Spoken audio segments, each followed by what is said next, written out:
Good morning, my friends. It's a beautiful day here in Los Angeles, and we have a great day planned. John and I are going to go out for a little bit of a walk, then I have a little bit of investigating to do, and then Breck's going to head up here from Orange County, and we're going to do some vlogging. Well, there's our buddy. Hi. Hey, Jaw. Hey, Jaw. Look over here. Did you have fun with Pollyanna yesterday? Your buddy Breck's coming today.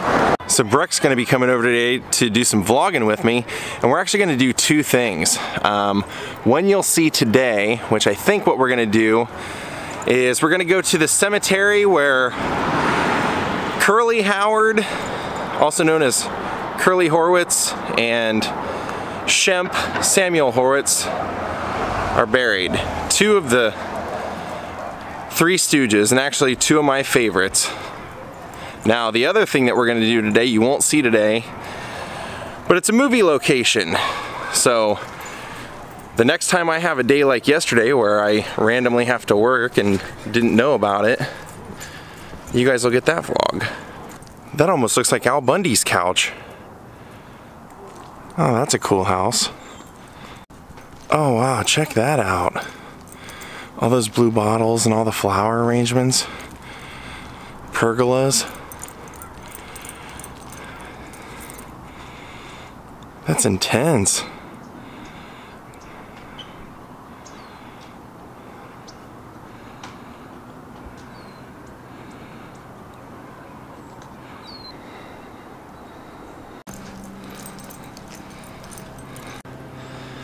Wow, that is a beautiful property, isn't it?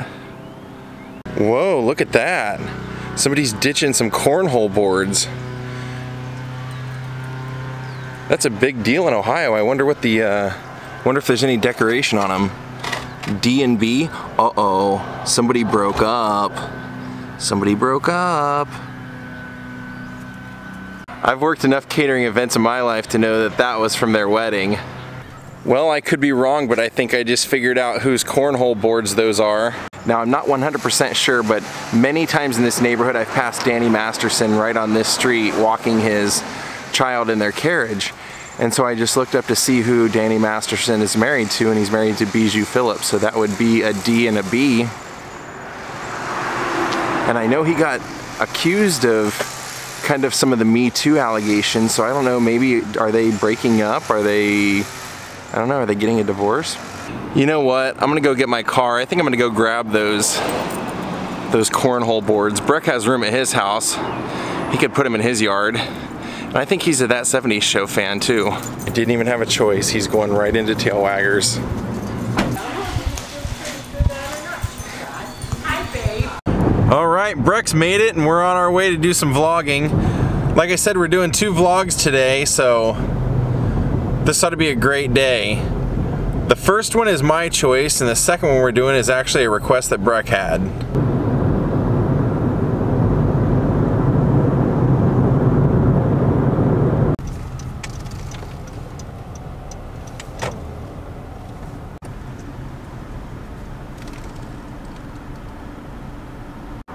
Well, we're looking for the baby.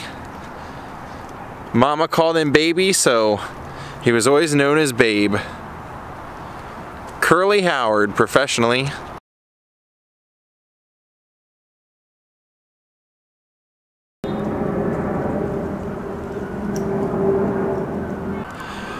Well, here he is. My favorite Stooge. And what an interesting guy. I even brought a few coins to leave here for him. Yep, the man that made that phrase classic and legendary. Jerome Howard.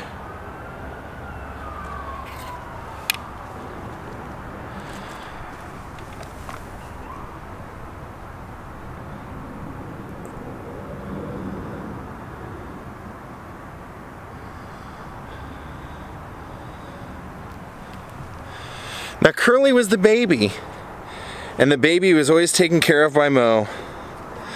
Because you see, Moe, they had originally planned on Moe being the last child, so Moe was the fourth of four, and then 6 years later, little Curly was born.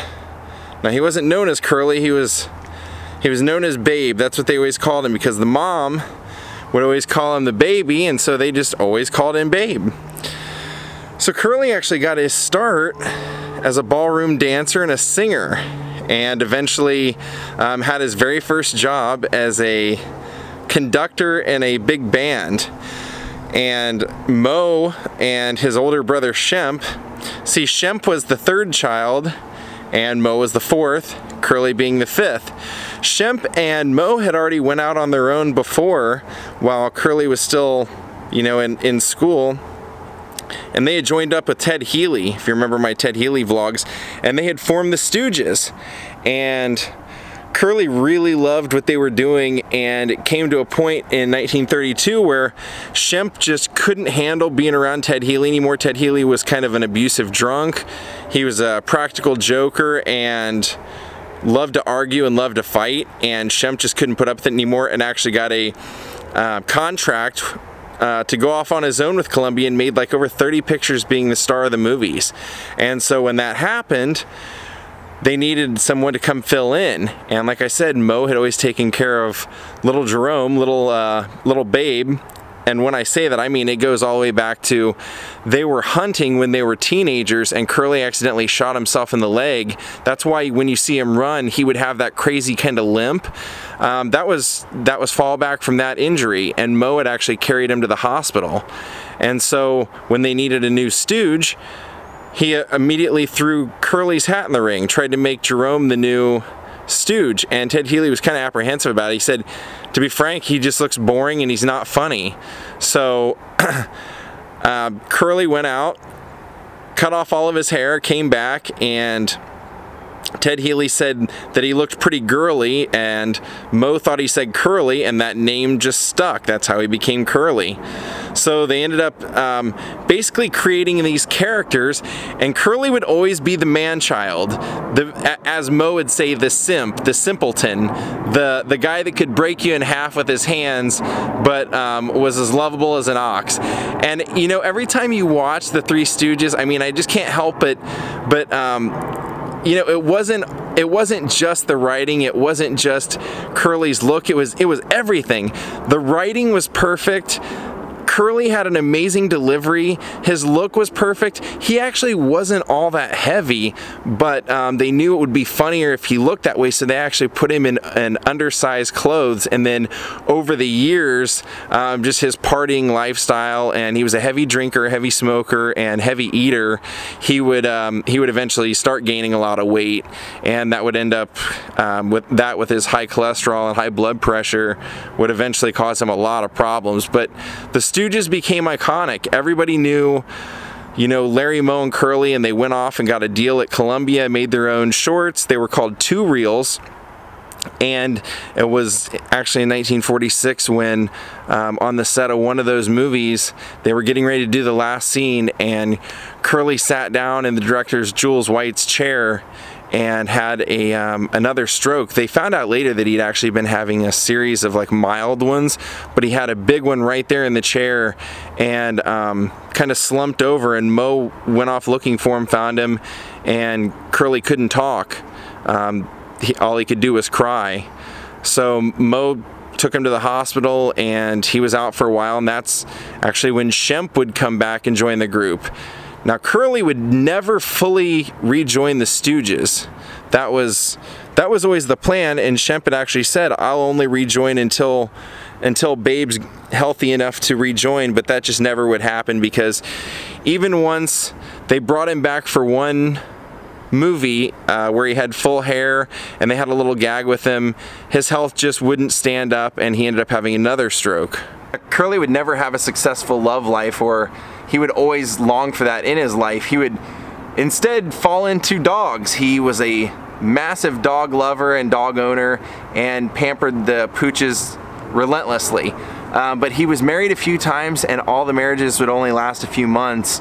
Unfortunately, he did have a couple of kids out of those marriages, and once he was no longer able to be a stooge, he actually spent a few years, his few healthy years from 1946 till right around 1950, being a loving father and husband, and actually relaxing and enjoying his life and going to local Hollywood Stars basketball games. But in 1950, he suffered another stroke, ended up in the hospital, and his condition was so bad that they actually had to take him to a nursing home, and Moe had to check him into a nursing home. He was in the nursing home for another month, had another stroke, and then once he came out of the hospital for being treated, the staff said that his mind was so gone that they could no longer take care of him there, and that they urged Moe to put him actually into an insane asylum.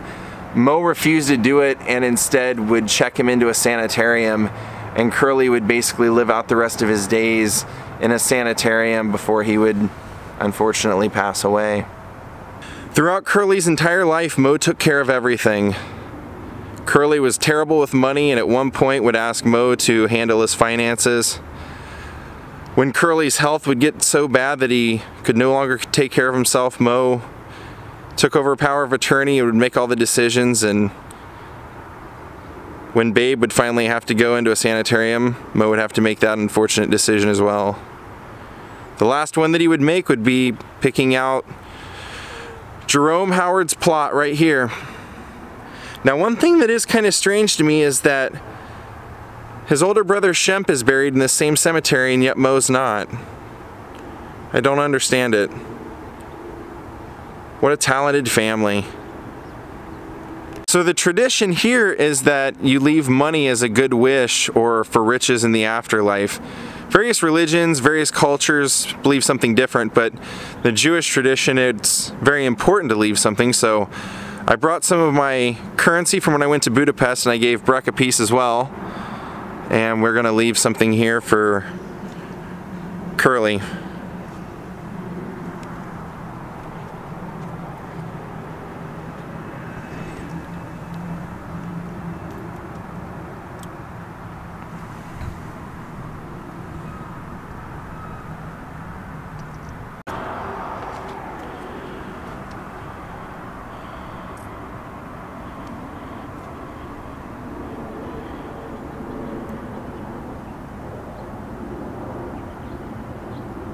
Curly Howard was dead at the age of 48 years old.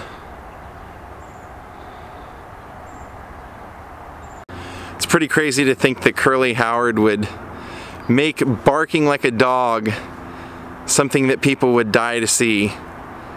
Just the facial expressions. They said that if he would forget his lines, all of a sudden he would just fall on the ground and start spinning like a top until he remembered them. That kind of improvisation is just incredible to me. Can't find great comedy like that anymore. Now we're gonna head over into this direction and we're gonna see his older brother Samuel, who Mama's thick accent would come off as, instead of saying Sam, it would sound like Shemp, so they would call him Shemp. And he would be the nervous stooge. Where is the comedic genius that made me famous? Where is Shemp? Now, Shemp Howard was one of the original Stooges. When Ted Healy formed the Stooges, Moe and Shemp and Ted Healy made up the original three. It wasn't until they would see Larry performing while they were on the road that they would ask him to join the group.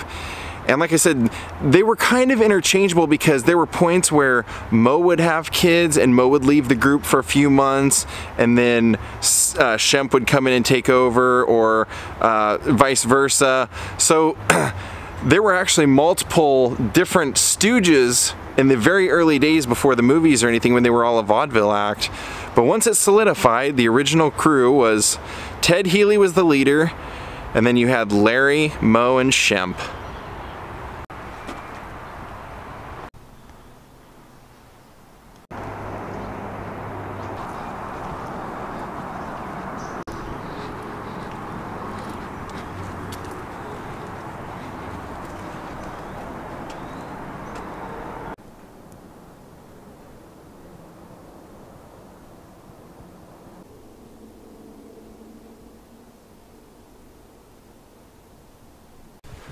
Well, here he is. Shemp is down this corridor. Shemp was awesome. I just always thought he was hilarious. Now Shemp, when he came in and took over, like I said, his plan was just to do it long enough for Curly to recover and so that the other guys wouldn't be out of money, because what a lot of you may not know is that in the 24 years that the Three Stooges were under contract with Columbia, they never ever got a raise. And in fact, once Shemp would pass away, he would actually pass away very shortly after Curly. Within 3 years, Moe would have to bury both of them. When the guy's contract ended, Columbia Pictures, they just basically dissolved the two-reel format, and instead of offering the guys a contract doing full-length pictures, they canceled their contract altogether and locked them out off of the Columbia lot. Didn't even allow them to get the things out of their office. So they made really no money, and once that happened, the first thing they did was they had to hit the road. After 24 years of being superstars, they had to hit the road to make money. And so when Shemp was part of the group, everybody originally accused Shemp of being just a Curly ripoff, but he wasn't. He was really complex, actually. He was great because whereas Curly was the man-child, Shemp was the guy who was afraid of his own shadow, and he couldn't figure out anything. If he bumped into a wall, he would freak out, you know? But they said in real life, in his personal life, he was a really great guy and really relaxed, and actually a really great father. And he was a big fan of boxing, so him and his son would go to a lot of boxing matches. And that's actually how it ended for Shemp. He went to a boxing fight one night, and on the way back, him and his buddies were in the car, and Shemp was always a cigar smoker. And they said all of a sudden, inside the car, they smelled some sort of burning material, and they looked in the back seat, and Shemp had a heart attack, and while smoking the cigar, his head just dropped straight down, and the cigar was actually burning a hole through his clothing.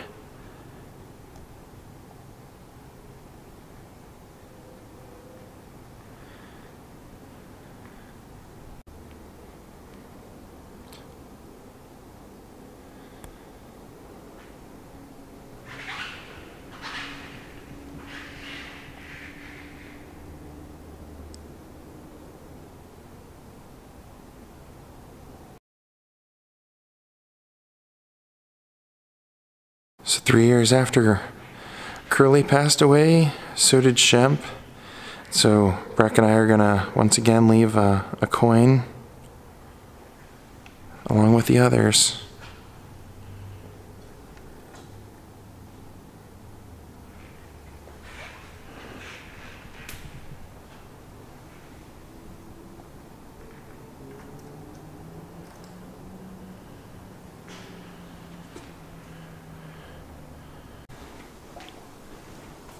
So Breck, did you know that the one movie that Curly came back, actually it was 2 movies that he came back, they didn't use the second one, the part that they filmed with him, but the last movie that Curly was in, that was actually the only movie that Shemp, Moe, and Curly were all in together?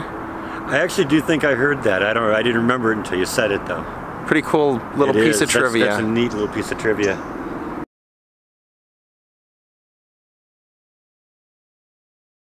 You never get tired of the Three Stooges. I don't care who you are. Some people don't like the Three Stooges, but if you like them, you never get tired of them. And now Breck and I are gonna go off and do our other vlog, and we'll catch up with you when we're done. You can see the freeway from here even.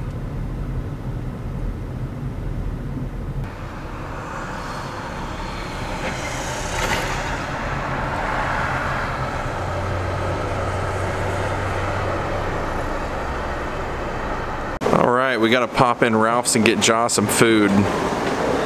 Gotta keep Jaw happy. Well, got some stuff for me too. Alright, there we go. Alright, we're out of here. Back to Jaw Mania. Well, Breck and I decided to go down to Trader Joe's and grab a bite to eat. And we were gonna finish the vlog down here as well. Head over here past the Pantages.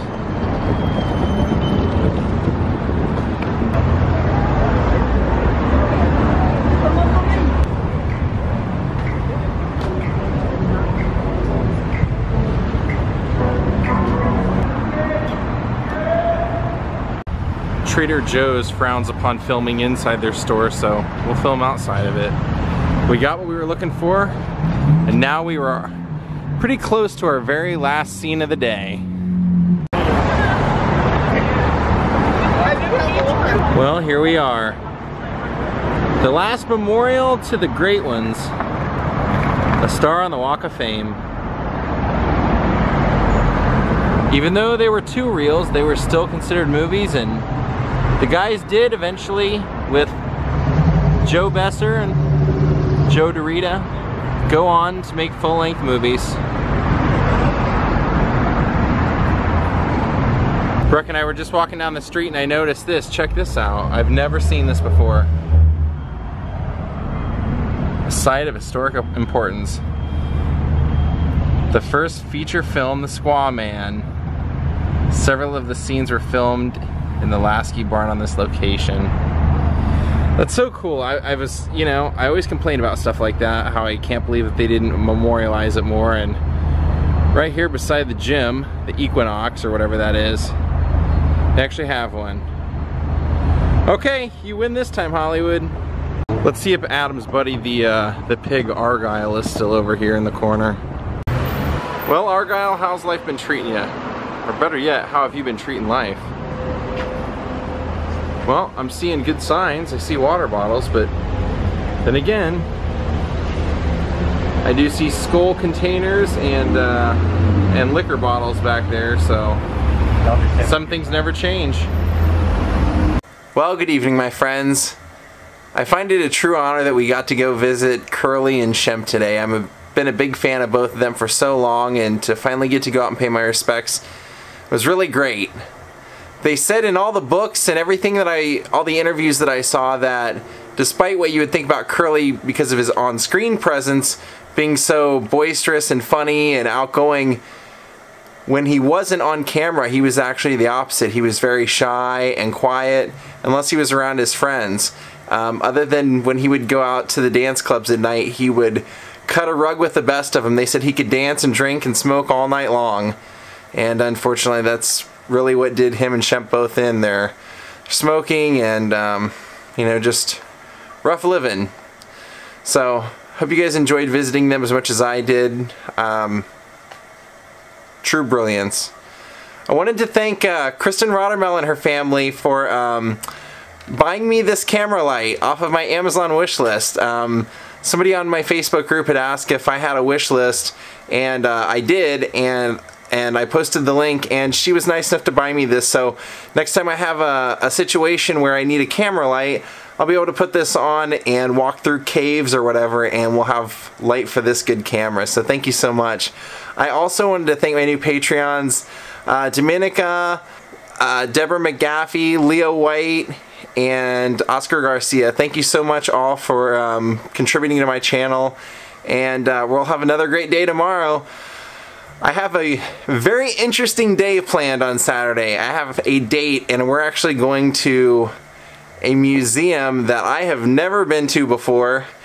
I don't think I'll be allowed to film, but I definitely am going to tell you about it either way. So you have that to look forward to in a couple of days. Have a great night, everyone. Love you all, and goodbye.